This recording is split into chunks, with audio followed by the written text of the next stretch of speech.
রসুই রেসিপিতে আরেকবার স্বাগতম আপনাদের। যথারীতি আজকেও একটা ব্যতিক্রমী রেসিপি থাকছে। এই রেসিপিটা এতটাই মজার এবং টেস্টি যে যদি একবার বাসায় এটা বানান, বাসার সবাই কিন্তু বারবার আপনাকে এটা বানাতে বলবে। তো রেসিপিটা আমি খুব সহজভাবে আপনাদের কাছে উপস্থাপন করব। আশা করি রেসিপিটা আপনাদের অনেক ভালো লাগবে। আর রেসিপিটা ভালো লাগলে এরকম আরও নতুন নতুন রেসিপি পেতে চ্যানেলটাকে সাবস্ক্রাইব করে পাশেই থাকবেন। শুরুতেই কয়েকটা পেস্ট তৈরি করে নিব। এজন্য একটা মিক্সিং জারে 10-12টা কাজু বাদাম নিয়ে নিচ্ছি। 1 টেবিল চামচ মতো কিশমিশ। কাজু বাদাম এবং কিশমিশটার একটা স্মুথ পেস্ট তৈরি করে নিব। কাজু বাদাম এবং কিশমিশটার একটা স্মুথ পেস্ট তৈরি করে নিলাম।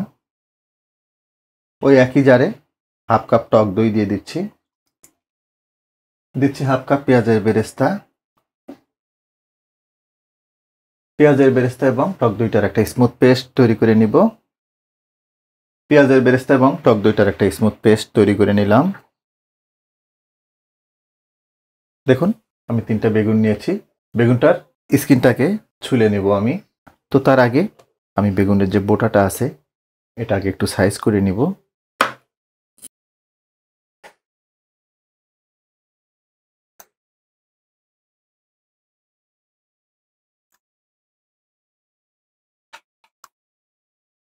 এখন একটা পিলার দিয়ে এর স্কিনটা উঠিয়ে নিব।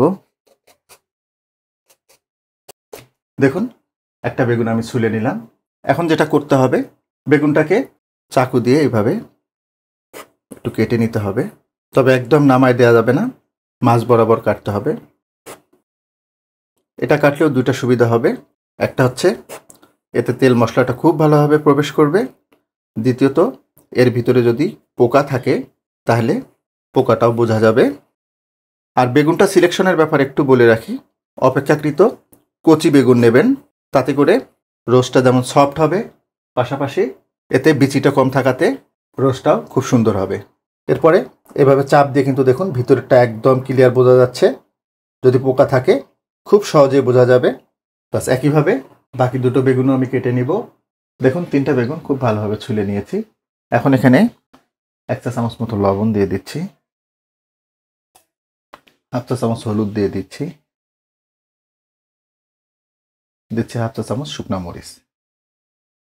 লবণ, হলুদ এবং মরিচটাকে বেগুনগুলোর সাথে ভালোভাবে মাখিয়ে নিব। দেখুন, লবণ, হলুদ এবং মরিচের গুঁড়ো বেগুনটার সাথে খুব ভালোভাবে মাখিয়ে নিলাম। চুলে একটা পাতিল গরম করে নিয়েছি। হাফ কাপ মতো তেল দিয়ে দিচ্ছি।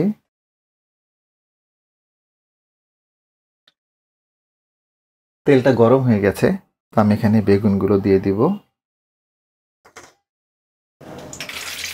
বেগুনগুলোকে হালকা করে আমরা একটু ভেজে নিব। তাতে করে যে সুবিধাটা হবে সেটা হচ্ছে বেগুনের টেক্সচারটা খুব ভালো থাকবে। হাই হিটে বেগুনগুলোকে প্রায় 7-8 মিনিট আমি ভেজে নিলাম। দেখুন, মোটামুটি একটা গোল্ডেন ব্রাউন কালার চলে আসছে। এটা কিন্তু অনেকটাই কুক হয়ে গেছে অলরেডি। তো এটা উঠিয়ে নিচ্ছি।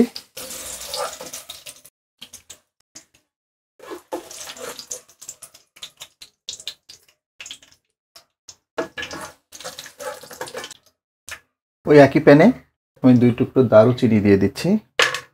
4-5টা এলাচ, 5-6টা লবঙ্গ এবং 2টো তেজপাতা। মশলাগুলোকে হালকা করে একটু ভেজে নিতে হবে। এখন এখানে হাফ কাপ পেঁয়াজ কুচানো দিয়ে দিচ্ছি। পেঁয়াজগুলোকে জাস্ট লাইট ব্রাউন করে ভেজে নিতে হবে। পেঁয়াজগুলোকে লাইট ব্রাউন করে একটু ভেজে নিলাম।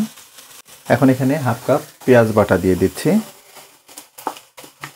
সেই সাথে দিয়ে দিচ্ছি 1 চা চামচ রসুন বাটা। 1 চা চামচ আদা বাটা। আদা, রসুন এবং পেঁয়াজ বাটাটাকে ভালোভাবে ভেজে নিতে হবে, যাতে করে এর থেকে কাঁচা গন্ধটা চলে যায়। পেঁয়াজ, রসুন এবং আদা বাটাটাকে প্রায় 2-3 মিনিট মতো আমি ভেজে নিলাম। এখন এখানে দিয়ে দিচ্ছি হাফ চা চামচ ধনিয়ার গুঁড়া, হাফ চা চামচ জিরার গুঁড়া, হাফ টেবিল চামচ শুকনো মরিচের গুঁড়ো দিয়ে দিচ্ছি। 1 চা চামচ মতো লবণ দিয়ে দিচ্ছি। লবণটা একটু বুঝে দিতে হবে, কেননা বেগুনটা ভেজে নেওয়ার সময় আমরা একটু লবণ দিয়েছিলাম। আমরা আর হলুদ ব্যবহার করব না। বেগুনটা ভাজার সময় হালকা করে একটু হলুদ দিয়েছিলাম আমরা। মশলাগুলোকে ভালোভাবে কষিয়ে নিলাম। এখন এখানে টক দই এবং পেঁয়াজের বেরেস্তার যে মিশ্রণটা করে রেখেছিলাম এটা দিয়ে দিচ্ছি।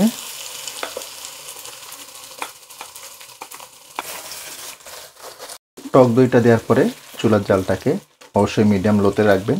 হাই হিটে টক দই কিন্তু ফেটে যাওয়ার চান্স থাকে। দেখুন মশলাটার থেকে খুব ভালোভাবে তেল ছেড়ে দিয়েছে। এরপরেও কিন্তু এটা ভালোভাবে কষানো হয়নি, আর একটু কষিয়ে নিতে হবে।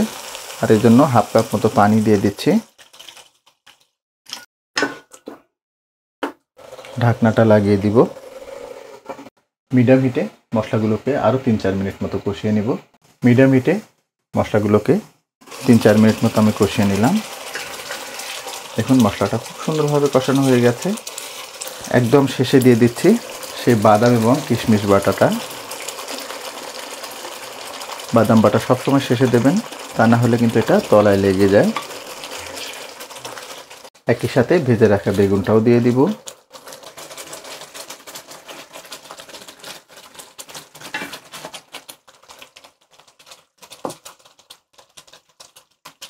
এই পর্যায়ে চুলার জালটাকে মিডিয়াম লোতে রাখতে হবে। ঢাকনাটা লাগিয়ে দিচ্ছি। মিডিয়াম লো হিটে বেগুনগুলোকে 3-4 মিনিট মতো আমরা রান্না করে নেব। মিডিয়াম লো হিটে বেগুনগুলোকে 3-4 মিনিট মতো আমি কষিয়ে নিলাম। দেখুন কত চমৎকার কালার চলে আসছে। রান্নার অলমোস্ট শেষ পর্যায়ে আমরা।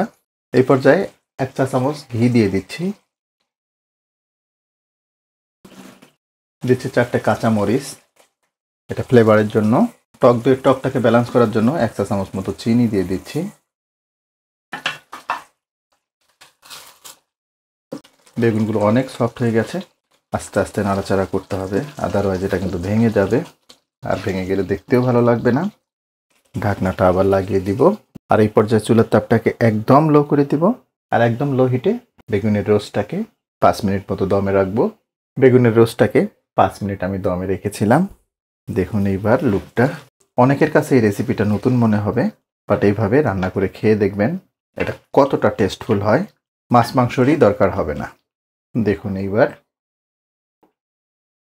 একদম নতুন ঘরানার একটা রান্না। এবারের গ্রেভিটা দেখুন, একদম পারফেক্ট একটা গ্রেভি। এইভাবে বেগুনের রোস্ট করে দেবেন, বাসায় সবাই কিন্তু খুব মজা করে খাবে।